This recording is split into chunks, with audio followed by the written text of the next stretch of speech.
Hey, what's up, guys? My name's John. Welcome to Daily Theology. Papa Joe, Uncle Joe, Grandpa Joe, whatever we're calling Joe, he's not the president just yet. And so he's the president-elect. But if he does actually win the Electoral College, which I still think remains to be seen, then I will not do the air quotes. But for now, take a look at some of his first executive orders from an article at the Christian Post. I'll link it below. It would make people like Stalin proud.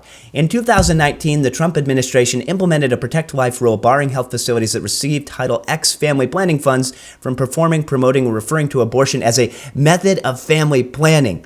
Rather than comply with the rule, Planned Parenthood, the largest abortion business in the country, withdrew from the Title X program.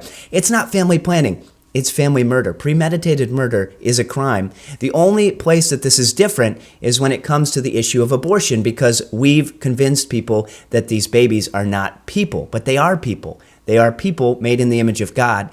And when people were saying, well, it doesn't really matter who you vote for, it's not going to have an impact, there are socioeconomic factors as well. Well, there are, but I have been actively involved in this issue outside of these places. I've seen babies saved. I know what happens there. I know the attitude of the people going in there, and they are not victimless people. These people are, I should say, they're not victims often. Maybe they've been sinned against, but often they are full of rage, anger, wrath, and they would just as soon run you over with their car as look at you in the face. These are not noble-minded people often.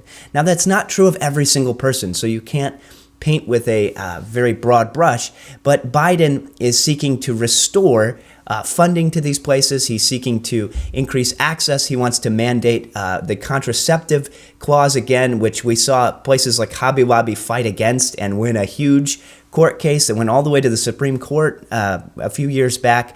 And so Biden's first things in office, the first things he wants to do, restore critical race theory training, which is brainwashing people in Marxist ideology and undermining people's confidence in the U.S. itself. And then second, he wants to make this abortion thing that Trump fought for go away. He wants to make it go away. And so the Protect Life rule is in his crosshairs. Why is that important? Because if you thought that it didn't matter who you voted for, it does matter. Now, ultimately, I don't think the election is over yet. God is sovereign. Nations have always been evil. People have always been sacrificing their children to demons, which goes all the way back to Moloch in the Old Testament. So this is not a new issue.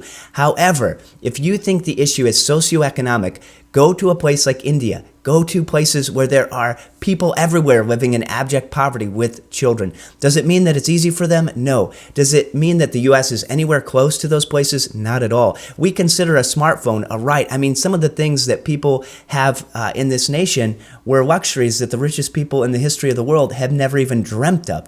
So to say that they're just too poor, they just can't make it, I don't buy it. I think there are plenty of people that will help. I know of plenty of ministries that have resources that will help. I know of plenty of churches that will help. The church needs to be the light in this situation. And unfortunately, many people have been hoodwinked by this emotive, ideological lie that says, well, policies are the reason these people are doing it. The reason people are doing this is the same reason Cain killed Abel. Man has been sinning from the beginning. Man's heart is desperately wicked, deceitful above all things. Who can know it?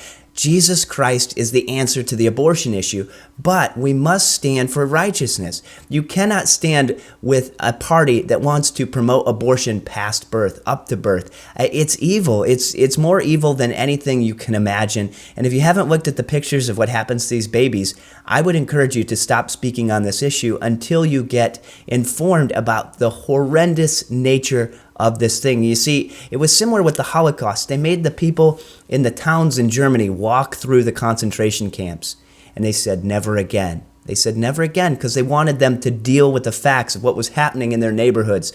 Well, if you're a believer in Jesus Christ, this is happening in our neighborhoods. We need to pray. We need to vote. We need to consider if it's our role to get involved. Now, the error here is saying that every Christian must be involved. I'm not saying that. The issue is the gospel. The issue is the heart. However, I think many people in the American context and perhaps even globally, this is the number one killer of people in the world, abortion. It's number one. Not even close. It's the number one killer. But I think many people have never actually come face to face with the issue and never actually considered the facts. It's more of a retreatist, kind of pietistic monasticism, as I've said before. And you need to consider what your role should be in this. Pray that Biden does not actually get the White House, because he's already rolling out policies that are not good for neighbors and they're not good for nations. But God's will be done. Ultimately, our trust is in the sovereign, ruling, reigning Jesus Christ. The Lamb who was slain is risen now to reign. Put all of your trust in him. Repent and believe the gospel. And if you're still watching this rant, remember to hammer that like button, like the 95 Theses. And if you have a moment and haven't, please subscribe to the channel. It would greatly help us to reach more people. Thank you, and God bless.